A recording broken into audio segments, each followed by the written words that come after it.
Technical information gathering in ethical hacking.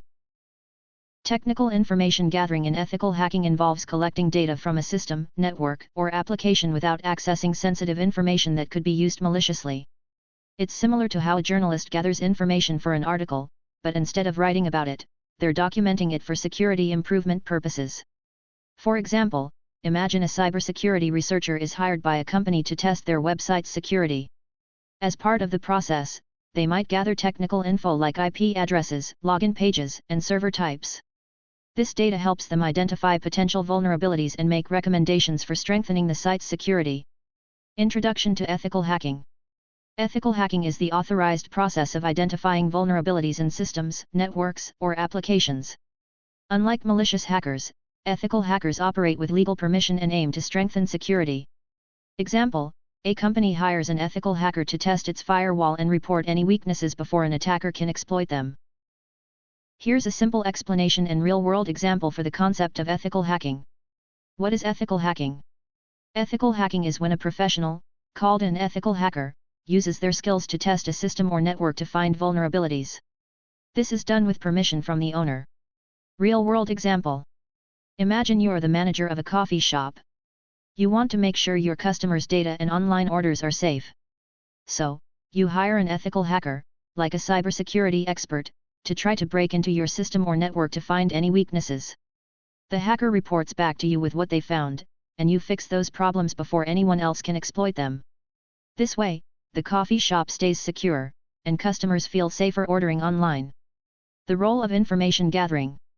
Information gathering is the first and most critical stage of any penetration test. It involves collecting as much data as possible about the target to identify potential attack vectors. Example: before attacking a web application, an ethical hacker maps the site's structure and identifies the technologies used, such as Apache, PHP, and MySQL. Here's a simple explanation with a real-world example. Information gathering, the first step in penetration testing. Imagine you are planning to attack a website, but you don't know how it's structured or what security measures are in place. To succeed, you need to gather as much information as possible about the target. This process is called information gathering. It's like doing reconnaissance on an enemy's position before launching an attack. You want to know their layout, defenses, and weaknesses. In this example, a hacker might use tools like Google Search, sitemaps, and online databases to figure out what technologies are used, e.g., Apache, PHP, MySQL, the website's structure and layout, potential vulnerabilities or weaknesses. By gathering as much information as possible, the hacker can plan a targeted attack that increases their chances of success. This is a critical step in penetration testing, as it helps identify potential attack vectors and informs the rest of the testing process. Types of information gathering. Passive information gathering collects publicly available data without direct interaction with the target. Active gathering involves interacting with the target to retrieve information. Example: using Google search operators to find sensitive files is passive, scanning open ports with Nmap is active. Here's a simple explanation. Passive information gathering: imagine you're searching for public documents on the internet, like searching for a person's name along with keywords like address or phone number. This is passive gathering because you are not directly interacting with the target to get the info. Active information gathering: now imagine you are calling or emailing someone to ask them for specific information. That would be active gathering because you are intentionally reaching out and asking for details directly from the source. In real-world examples, think of a journalist searching public records, passive, versus a reporter calling a source for comment, active. Passive information gathering techniques. Passive methods reduce the risk of detection. Techniques include HOI lookups, DNS record searches, social media analysis, and scanning public data sources. Example: a HOI search might reveal the domain owner's name and email address, which could be used in social engineering attacks. Here's a simple and clear explanation with a real-world example. Passive information gathering techniques. Imagine you are trying to learn more about a company without directly contacting them. This is what passive information gathering techniques do. These methods quietly gather info from public sources, reducing the risk of detection. Think of it like researching a person online. You can find their name, address, and other details just by looking up their social media profiles or searching public databases. Example: a simple HOI search, like a phone book lookup, might reveal a company's owner's name and email address. This info could be used in targeted attacks, like phishing emails that seem more legitimate because they're addressed to the owner directly. Active information gathering techniques. Active techniques involve probing the target directly, such as performing port scans, banner grabbing, or DNS zone transfers. Example, running mapsvtarget.com actively scans the host for open ports and identifies running services. Here's a simple explanation with a real-world example. Active information gathering techniques. These techniques directly interact with the target, simulating user activity to gather information. Example, port scanning. Imagine you are trying to figure out what services are available on a friend's website, e.g., http://target.com. To do this, you can use a tool like Nmap to actively scan the host for open ports and identify running services. This is similar to running the command mapsvtarget.com, which sends packets to the target and analyzes the responses to provide information about the services available. By using active techniques, you're simulating user activity and getting a more accurate picture of what's going on behind the scenes. Legal and ethical considerations. Always operate within a legal framework. Obtain explicit written permission, define the scope of testing, and avoid disrupting business operations. Example, accessing systems outside the agreed IP range could be illegal and breach the terms of engagement. Here's a simple explanation. Staying on the right side. When working with others' systems, remember to operate within a legal framework. This means getting explicit permission in writing, being clear about what you can test, and not disrupting their business operations. For example, imagine you are hired to test a company's website outside of its usual IP range. If you access systems without permission, it could be illegal and breach your contract. Planning and information gathering engagement. Plan by defining objectives, scope, and available resources. Choose tools and methods based on the target's environment. Example, if the target is a web application, prioritize web-focused recon tools like Burp Suite and Nikto. Here's a simple explanation. Planning and info gathering engagement. Before starting any kind of info gathering, recon, you need to define what you want to achieve, what you can do, and what tools to use. Objectives. What do you want to find out about the target? E.g., website vulnerabilities, network configuration. Scope. What's the target environment? E.g., web app, network, server. Choose the right tools for the job. Example, if you're targeting a web application, use tools like Burp Suite and Nikto to scan for weaknesses. Think of it like hiring a team for a specific project. You define what you need to do, objectives, who's on the team, tools, and where they'll work, scope. Network footprinting. Network footprinting involves mapping the network topology, identifying IP ranges, and discovering connected systems. Example, using traceroute to map the path packets take from your system to the target network. Here's a simple explanation and real-world example for network footprinting. What is network footprinting? Network footprinting is a process of mapping out the network topology, identifying IP ranges, and discovering connected systems. Example, using traceroute. Imagine you are trying to find your way to a new restaurant in an unfamiliar city. You'd use a map or GPS to plot the route, right? In networking terms, traceroute is like using a digital map to see how packets of data travel from your system to a target network. Here's what it does. 1. Sends packets of data to the target network with increasing hop counts, like adding more stops on the map. 2. Tracks the path taken by these packets, revealing IP addresses and networks along the way. 3. Displays the results in a format that shows you which systems or networks are part of the route. By using traceroute, you can build a network footprint, a visual representation of how different systems and networks connect to each other. This helps with network discovery, mapping, and even security assessments. DNS enumeration. DNS enumeration discovers domain details such as subdomains, mail servers, and DNS records. Example, using dnsnumtarget.com to list all DNS entries and potential hidden subdomains. Here's a simple explanation. DNS enumeration explained. Imagine you are trying to find a specific person's contact info on a company website. You know their first name, but not their last name. If you search just by their first name in a regular search engine, it might not give you the correct results. But if someone did research and created an index of all people who work at that company, like a phone book, you could find your contact's info easily. DNS enumeration is like a phone book for domains. It helps discover all the different parts of a domain, such as subdomains, email servers, and other hidden details. This can be useful in finding potential vulnerabilities or weaknesses in a domain's security. For example, if someone uses DNS enumeration to research target.com, they might find not only the main site but also hidden subdomains like blog.target.com or store.target.com. This can help them identify potential entry points for attacks. HOI and domain analysis. HOI databases store domain registration information. This can reveal ownership details, registrar, and contact information. Example: hoiexample.com may show the technical contact email that can be used for phishing awareness training. Here's a simple explanation.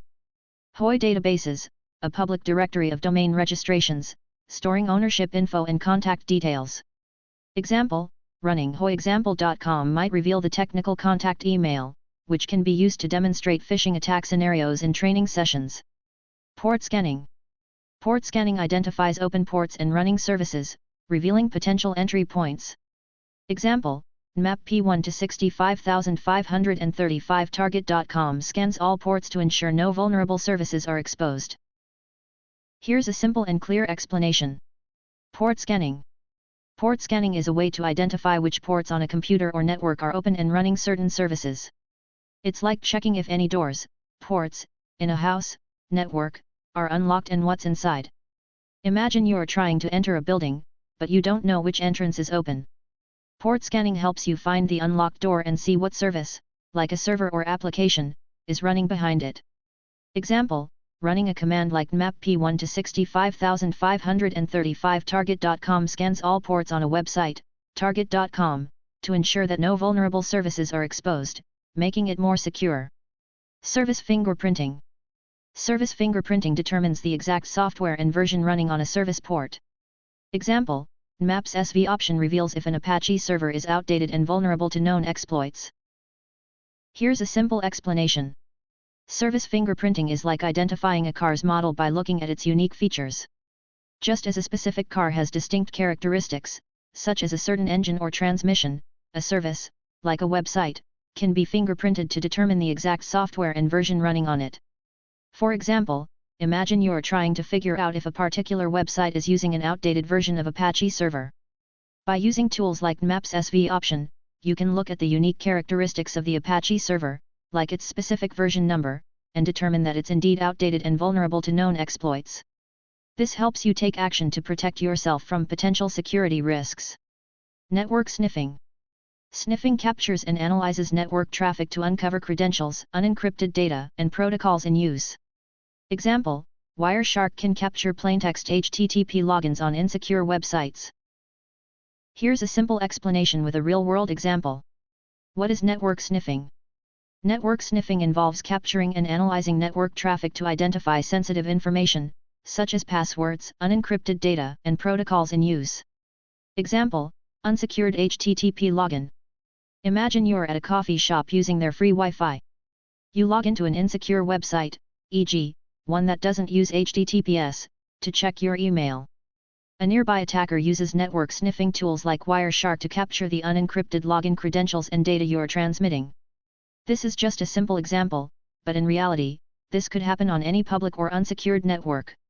I removed special characters from the response as requested. OSINT gathering.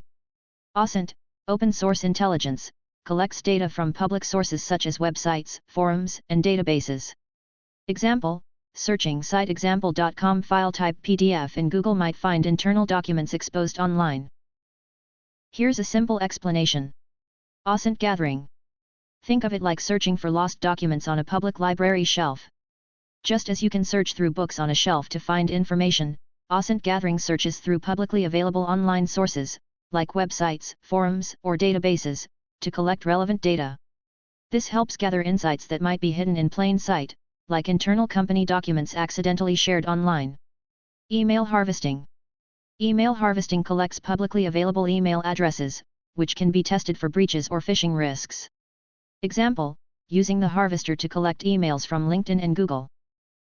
Here's a simple explanation with a real-world example. Email harvesting. Imagine you are looking up people on LinkedIn, and you accidentally expose their email addresses in your search results. Email harvesting is like collecting those publicly available emails into one place. For example, let's say you use a tool called the Harvester to collect email addresses from LinkedIn users who have made them public, e.g., via a Find Me on LinkedIn button. You might then check if any of these exposed emails are vulnerable to breaches or phishing attacks. This can help identify potential security risks and inform strategies to protect those individuals' accounts. Website reconnaissance. Website reconnaissance maps the structure, identifies technologies, and detects hidden content.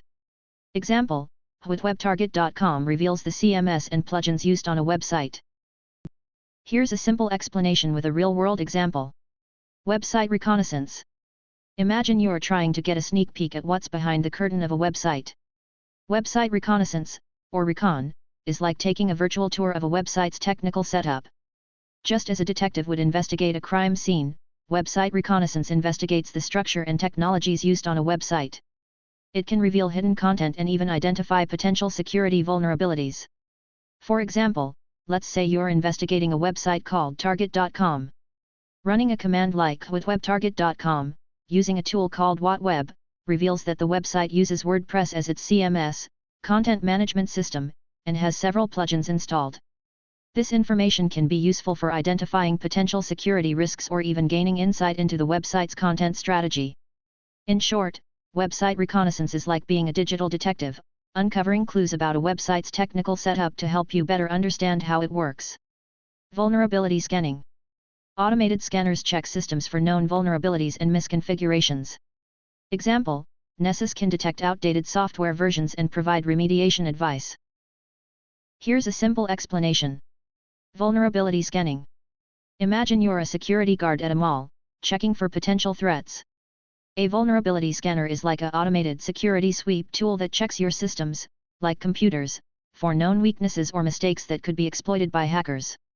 It's like searching for doors left unlocked or security cameras with their lenses covered. Just like how the security guard would find and fix issues, a vulnerability scanner detects problems and provides advice on how to patch them up, making your system safer and more secure. Wireless reconnaissance. Wireless recon identifies Wi-Fi networks, encryption protocols, and potential weaknesses.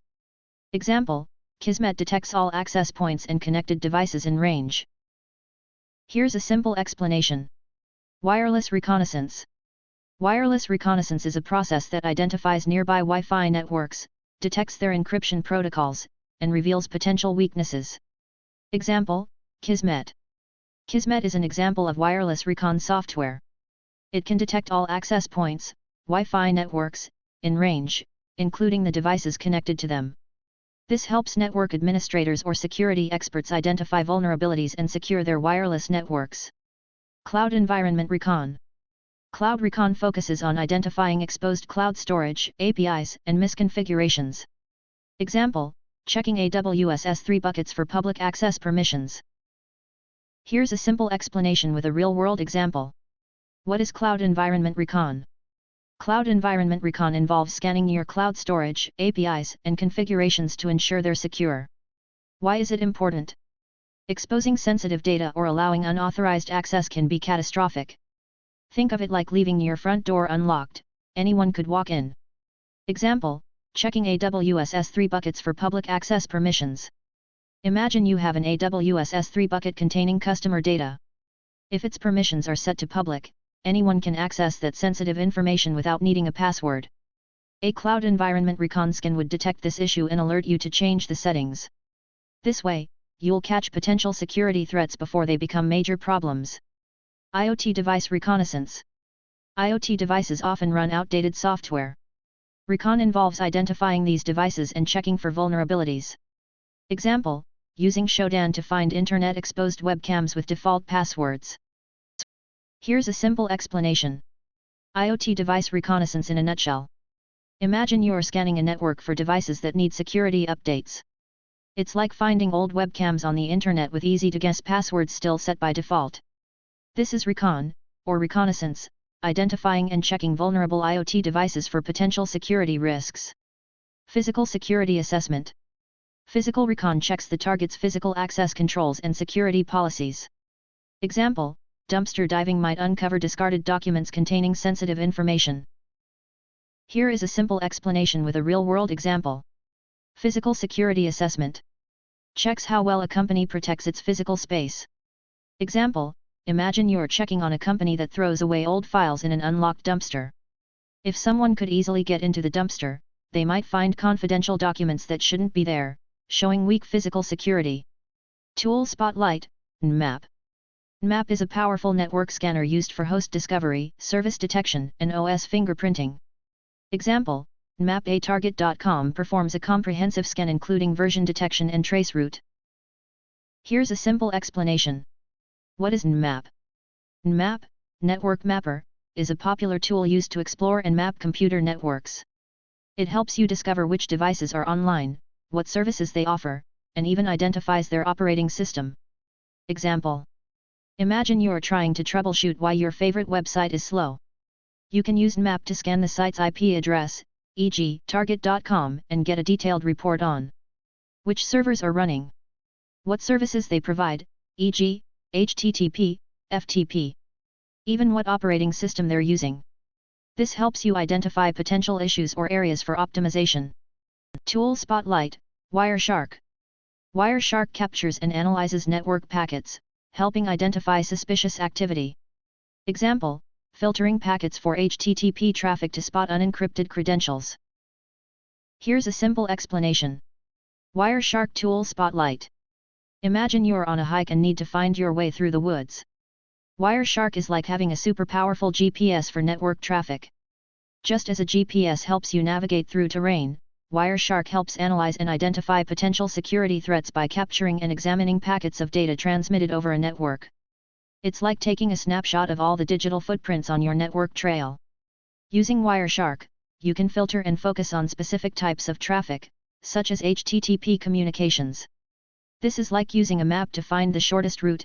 In this case, it helps spot unencrypted credentials that might be used for malicious activities. Tool Spotlight, Mall2Go.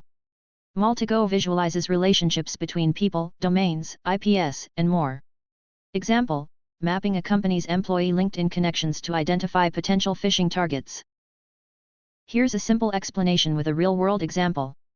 What is Mall2Go? Mall2Go is a tool that helps you visualize connections between people, domains, IPs, and other entities on the Internet. Example, identifying phishing targets. Imagine you're in charge of IT security at a company. You use Mall2Go to map your employees' LinkedIn connections. This shows you who they're connected to and potentially vulnerable to phishing attacks. By visualizing these relationships, you can identify key targets for phishing scams and take proactive steps to protect your company's data. In this example, Mall2Go helps you see the network of connections between your employees and their online contacts. This insight allows you to focus on the most critical areas to strengthen security measures and prevent potential threats. Tool Spotlight, ReconNG. ReconNG automates OSINT collection using a modular framework. Example, gathering subdomains, HOI data, and social media accounts with one script. Here's a simple explanation for the tool ReconNG. What is ReconNG? ReconNG is an open-source, modular reconnaissance framework that automates online search intelligence, OSINT, collection. How does it work? Think of ReconNG like a Swiss Army knife. It uses a set of pre-built modules to gather specific types of information from the Internet with one script. This allows you to quickly collect data points like subdomains associated with a target domain, HOI, domain registration, details, social media profiles linked to an individual or company. Example use case. Imagine you're investigating a new business partner. With ReconNG, you can run a single script that will gather relevant OSINT from across the web, saving you time and effort in your research. In simple terms, ReconNG is like a powerful, automated information collector that makes it easy to gather online data with minimal effort. Tool Spotlight, the Harvester. The Harvester gathers emails, subdomains, and hosts from public sources. Example, the Harvester dtarget.com b Google collects data from Google searches. Here's a clear explanation for the slide content. The Harvester tool gathers information from public sources, including emails, subdomains, hosts. Example, collecting data from Google searches. Using the Harvester with the command, the harvester D target.com B Google. You can collect data related to a specific domain, target.com, by searching on Google and gathering information that is publicly available. This tool helps in reconnaissance or initial stages of penetration testing, where you want to gather intel about a target organization. Reporting findings. Reports should include technical details, risk ratings, and remediation steps. Example, highlighting an outdated Apache server with CVE references and suggesting an upgrade. Here's a simple explanation. Reporting findings. When reporting vulnerabilities, include technical details to help stakeholders understand the issue. This should also mention risk ratings and steps for remediation, fixing the problem. Example, imagine you're scanning an old website that uses an outdated Apache server version. If your SCAN finds this flaw, report it clearly by mentioning technical details about the vulnerable software. A risk rating, e.g., high, medium, or low, to help prioritize the issue. Steps for remediation, such as upgrading to a newer version of Apache that fixes the vulnerability. This helps everyone involved understand the problem and take necessary steps to fix it. Best practices. Validate all findings, protect sensitive data, and follow a consistent methodology. Example, double-checking that a discovered vulnerability is exploitable before including it in the report. Here's a simple explanation. Best practices. To ensure accurate and reliable results, follow these best practices. 1. Validate findings, double-check that discovered issues are real before reporting them. 2. Protect sensitive data, be mindful of confidential information and keep it secure. 3. Follow a consistent methodology, use a systematic approach to ensure consistency in your work. Example, imagine you're testing a website's login feature.